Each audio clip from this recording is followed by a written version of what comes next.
Hi, I'm Em, and this is Fang Farrier. Today, I'm going to be talking about stress and completing the stress cycle.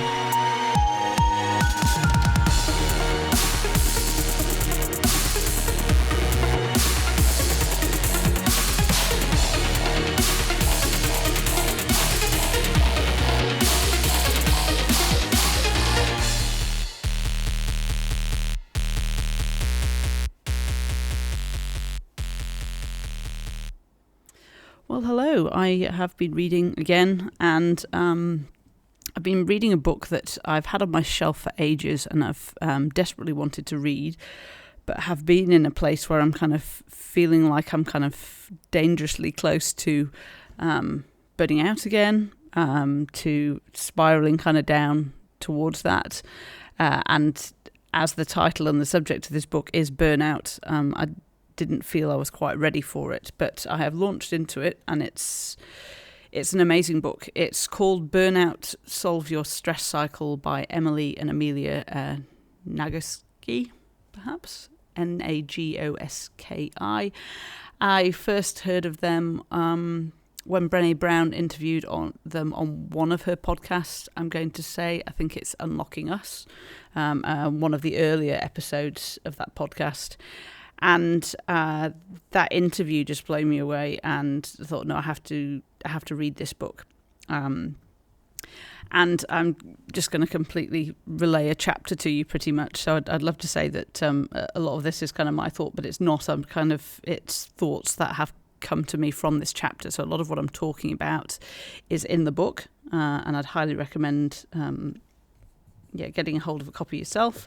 That said, full disclaimer, I'm on page 24, so I've still got a lot to go, but it's turning out well so far. And I was reading this and thought, you know what, I've got to talk about this because this is really important. So it starts off talking about burnout, as you'd expect, but it launches straight into kind of stress. In fact, the book's written quite nicely in quite a just kind of an easy to read kind of way. So the first part of the book is called What You Take With You, reference back to Star Wars and Yoda telling Luke Skywalker that the only thing he takes into the cave where he has his vision of meeting Darth Vader is what you take with you. So that's kind of the idea behind it. But this bit I was reading was talking about stress and completing the cycle of stress. So stress to be distinguished from stressors. So stressors are the things that are causing us stress. So, that might be work, it might be family, it might be all sorts of things. It might be your bank statement, it might be, kind of dealing with a leak in your roof. The things that initiate a stress response. So back in the day, the example's always given, the lion, which, to be fair, is probably a fairly terrible example, because who can relate to lions?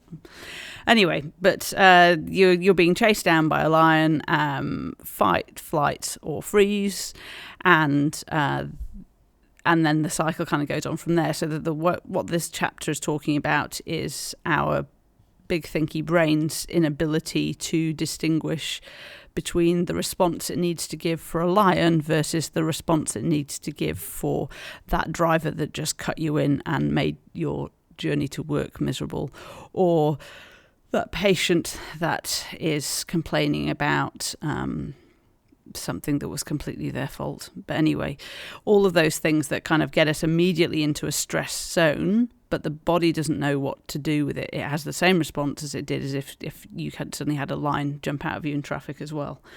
So back in the day, and this is what the book kind of goes through, is saying that what the authors describe completing this cycle as looking like is that you see the lion, you run like hell, yelling and screaming. You get back to your village. You tell all the villagers what's going on. You all get together in a big communal effort. You kill the lion. You eat the lion. You celebrate your victory, and then and then have some kind of celebration/victory ceremonies. Basically, kind of a big outpouring of gratitude. And what that does is that kind of has the body deal with all those emotions and biochemical messengers that kind of get released, and gets you kind of not even back to kind of zero, but in a better place than you were before you encountered the lion. And what they're saying, the authors are saying, is that unfortunately in today's world we can't necessarily complete that cycle because it's not always socially appropriate. It's not. It's often chronic stress. So you could do all of this, and I'll talk about kind of how it relates to today in a minute. But you could do all of this and go through the process. But when you go back to work again tomorrow, and the stress is still there, the same, you don't get the same kind of release because it's you just going kind of Groundhog Day. And the other is that it's sometimes it can be safer or feel safer to ignore those stresses and ignore the stress that they've caused in the body. But it's, or, kind of deny, ignore, suppress the stress response, which is exactly what it sounds like, is no good. We know that not dealing with things doesn't end well with kind of just keeping it to ourselves and kind of keeping it all bottled up or compartmentalized or, saved for a rainy day kind of thing. Doesn't tend to turn out well. They do also talk about freeze. So I'm going to talk more about kind of resolving the fight and flight response today. But when they talk about freeze, they're talking about which... to me, there was lots of parallels between the freeze response to stress and the second major component to burnout, which is depersonalization, lack of empathy, lack of caring, and essentially a numbness of feeling. So the freeze response looks like it's kind of it's delaying all of these responses in the body. So you initially feeling kind of shut down, immobilized, disconnected, petrified, and then once the immediate danger or stressor has passed, is then getting this delayed kind of shaking, almost shock-like adrenaline response, emotional range and outpouring, and tends to be more need emotional resolution than physical resolution. But as I say, I'm not going to go into that hugely today. Going to go more on the idea of completing this stress cycle in terms of stresses that we may get at work. So trying to think of so I'm going to pick an example of doing something challenging, something that's skillfully challenging for you and is maybe in a challenging mouth.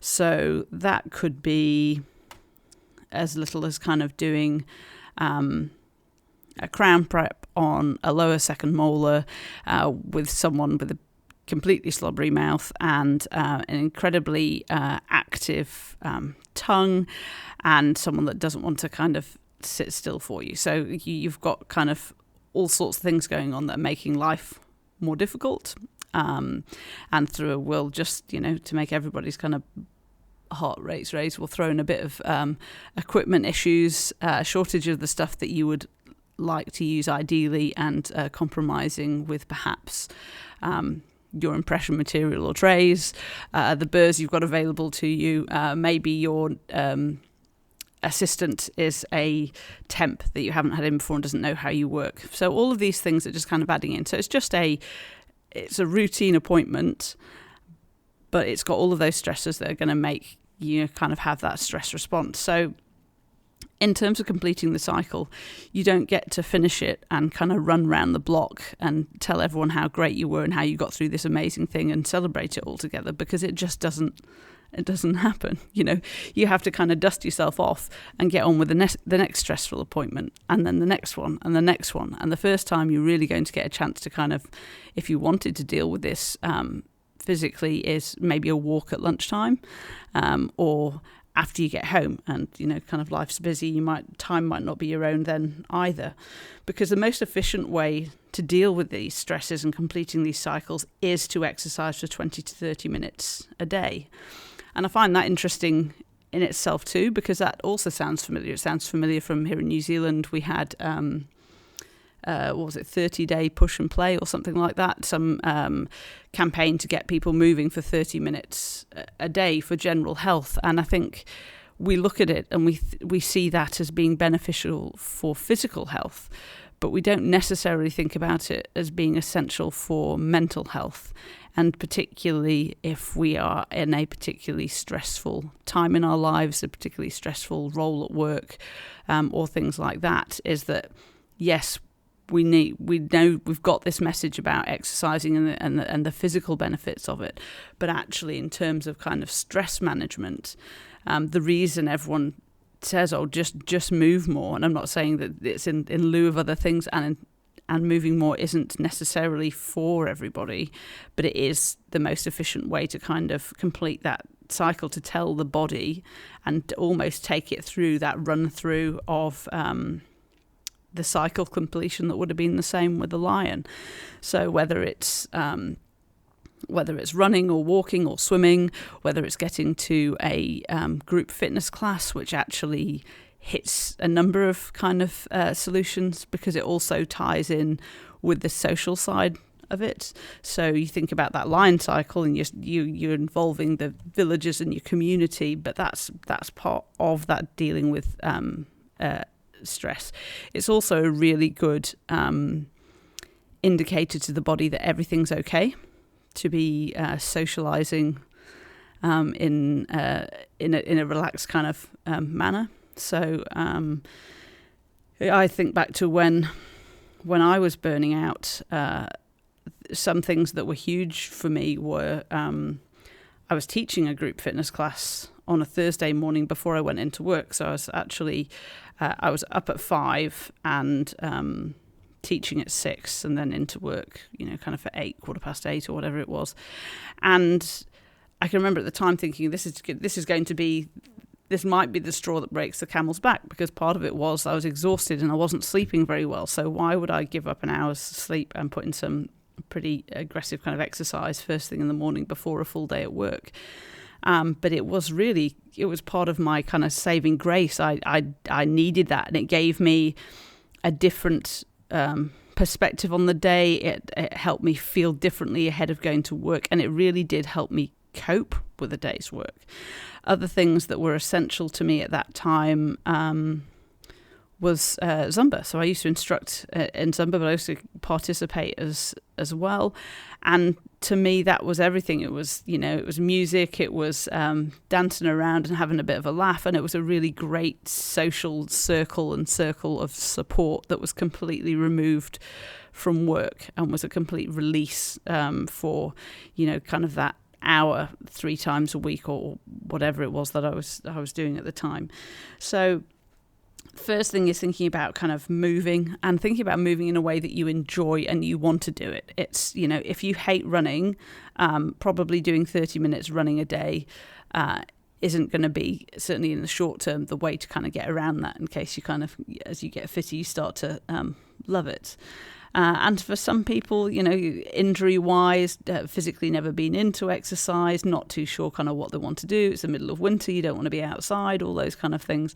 Then exercise might not be the way forward for you. Certainly not in kind of a conventional sense. But there are other ways that, again, they all fit into that kind of example of completing the cycle and running away from the lion. So you've got breathing. We've heard a million times, I'm sure, that if, kind of deep belly breathing and slowing down your breathing is a cue to the body that we're all okay.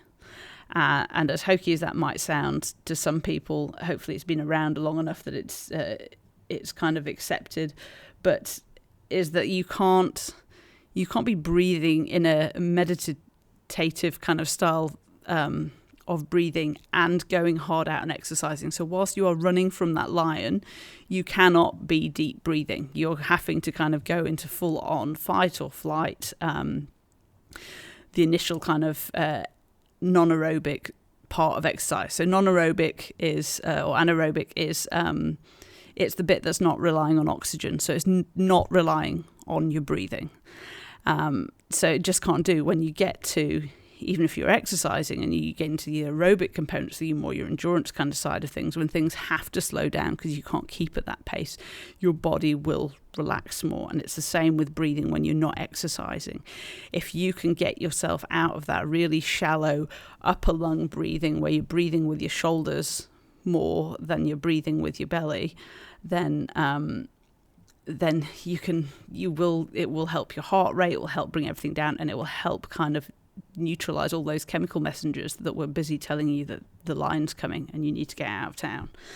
So again, a really simple thing and a really easy thing to do in the surgery.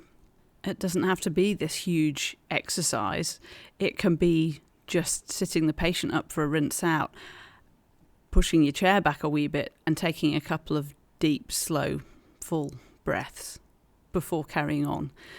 It can be taking yourself over to the computer, not necessarily to write notes, but whilst looking at the screen, just close your eyes and concentrate on a couple of deep breaths. It can be doing the same whilst you're washing your hand.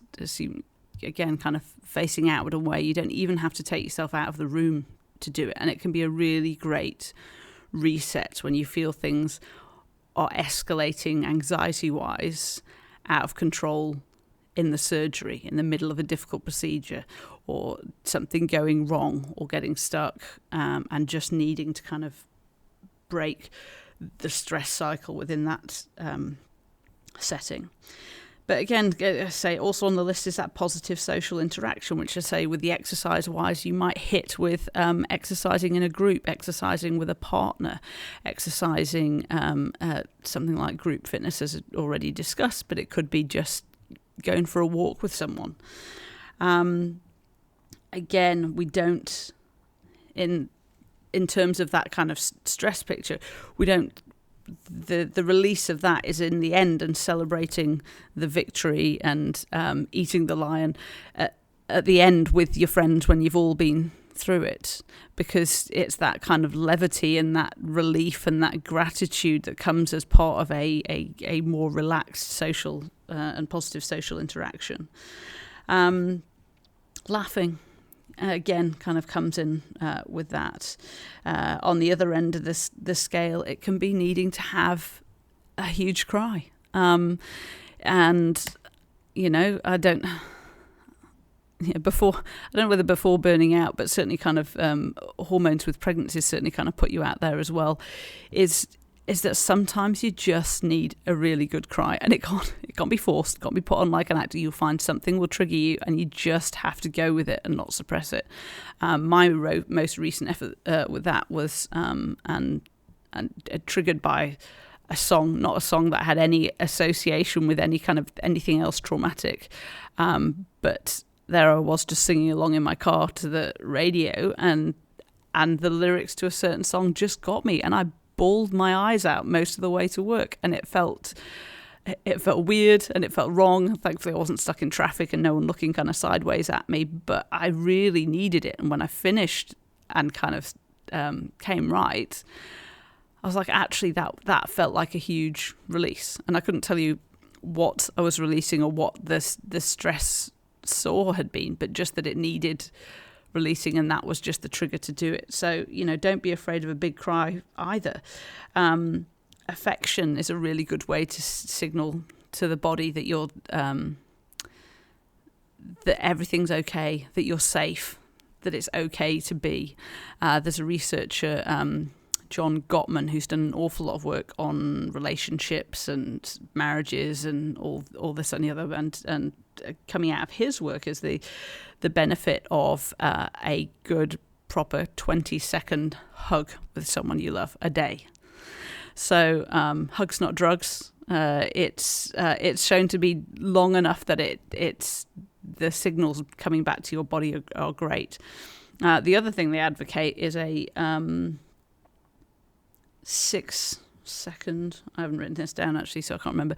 I think it's a 6-second kiss, which is long enough apparently that you wouldn't do it with someone you didn't like or feel safe with, and just long enough to feel a bit awkward, but it's the same as the 20-second hug, is that it's a human connection that's long enough to signal to the body that you're all okay to do. So, knock yourself out, whatever works for you. And the other side of it is creative expression. So some people will get lost in their art. Some people get lost in music, singing. I was not particularly talented in any of those areas. Do love a good sing along to the radio. I love picking up my guitar every now and again. I say that kind of as I look over at all the dust on it at the moment. That hasn't happened in a while. But again, kind of immersing myself in music, or you could say the creativity side of it is the podcast, that you're witnessing therapy as it happens, kind of. But yeah, creative expression and doing all of these things, because again, when we're highly stressed and we feel we're under threat, it's very difficult to be creative. So when you are in that space, it can be a great signal back to the body that things are okay. But it's never going to be an overnight fix, because quite often we don't end up completing these cycles of stress, because, as we said earlier, it's easier to delay it. Sometimes it's safer to delay it. Sometimes it's necessary to delay it because you have another role to play and you keep going, but you can't just keep going infinitely. It catches up with you, which can mean that doing these things can initially feel like they're not having the hugest effect, because you're just incrementally chipping away at the stress that your body has held on to for possibly decades, for possibly your whole life. And it may be a lifelong's work and you never get through completing it, but should start to feel kind of gradually better and start to recognize kind of what works for you and what feels better to do afterwards. And yes, in the ideal world, what I haven't talked about is that we should deal with the stressors. We should remove the things that are causing these problems, but that's not life. We can't remove them all, and we can't anticipate necessarily what's going to stress us out. So avoidance can be helpful, get out of a terrible job and move on to another one, get out of a toxic relationship and get away from that kind of stuff. But we can't always do that, because life is just stressful. Commitments and responsibilities are stressful. And a life without stress isn't really necessarily one you'd enjoy living either. But sometimes it can be that, gosh, when I finished work and I thought I was never going back to dentistry, I think I had this anticipation that was the stressor, that was the culprit, that was the bad guy. And when I stopped and stepped away, how could I not feel better and not feel great and not just feel like a load had lifted and return to normal? And don't get me wrong, it did feel great and it did feel like a load had lifted. But I was still as anxious as I was when I was at work. I was still as jumpy and as easily triggered by things that were going on in the rest of my life. And that was a bit of an eye-opener for me. And it took work and it took time. But that's, as I read this, what was going on is I'd got so much undealt with stress in my body that I needed to just work through it and just gradually kind of tick through it. And there are plenty of signs, and they're signs of burnout too, because it does tie into that emotional exhaustion and that numbness and lack of feelings.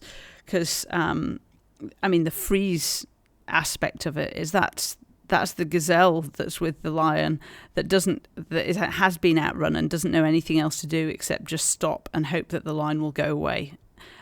Is to the body kind of shutting off all responses and just being like, you don't need to know this. So I was involved in a bike accident just over a year ago, and I don't remember the initial impact. I remember seeing the car coming in from the side and thinking, shit, it's going to hit me. I don't remember the feeling of even the initial part of the impact. I just remember seeing that in my peripheries and thinking, oh dear. And then the next thing I knew was kind of I say waking up. I'm not sure I lost consciousness, but it was waking up as in awareness on the road. And people have described that to me as I will have ragdolled, as my body will have just completely relaxed and gone. But that was kind of the ultimate in freeze. It's like my brain's response to this huge trauma was, you don't need to know this. You can't do anything about it. I'm shutting everything down.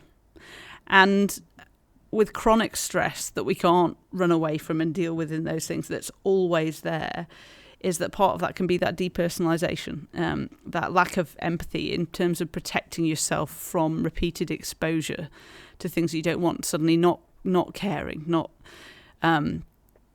just not caring enough about work or anything like that. It's easier to switch off and try and mentally have nothing to do with it. So in terms of kind of signs of burnout within this context, it's just feeling like you're going through Groundhog Day, that nothing is changing and you feel like you're shutting down within it. And if you couple that with kind of destructive coping mechanisms, so we haven't talked about kind of drugs, alcohol, things that numb, that are counterproductive to recovery and help. And whilst they might feel like an instant fix, they're not helping kind of long term. It can be flying off the handle about the silliest of or slightest of things that normally, if you were feeling like you, wouldn't bother you and you just kind of brush over or deal with and move on. But suddenly it's I kind of describe it like the overtired toddler that the last straw is something so silly and they just have a full-on floor tanty and you're like, what? And it was over not being able to find the right crayon. It's something tiny that your response is completely disproportionate to. And we do the same things at work. I'm sure I can't think of an immediate example, so I'll try and kind of make one up. But it can be, that your favourite burr's not there, that the clinician in the other room just used your favourite forceps for an extraction, that silly things that don't matter, and there's plenty of ways around, and you might fly off the handle for it and just have a disproportionate response that leaves you angry for the rest of the day for no reason over something really silly, but that was just your way of kind of dealing with it. Or it's, everything else is so pent up that it was literally the final straw that broke the camel's back. Other signs can be sticking your head in the sand. So really just trying to ignore anything that's non-essential to you, getting through your workday, trying to ignore the signs of things falling apart around you, trying to numb rather than deal with things, trying to waste time on Facebook, on Netflix, on things that just suck up time and leave you with a very neutral response, so you don't have to, it just substitutes thinking about what's actually on your mind. And then signs that you're always getting sick or injured, or not sleeping. All of these things are signs that you're not managing to complete that stress cycle, and warning signs that something needs to be done, because these are huge risks for burnout, and a lot of it can be quite simply dealt with. It's not easy, and if it's been going on for a long time, it's going to take a long time to fix. But we all have to start somewhere. So whether it's that 20 to 30 minutes exercise a day, whether it's singing along to the radio, whether it's getting out for a walk with your best mate, whether it's having a big old cry at a movie, or watching something comedic, or having a laugh with your kids. It's all at our fingertips. And we have to kind of ignore that overriding voice that sometimes says, I'm so tired, I just want to shut down and do nothing and preserve my energy.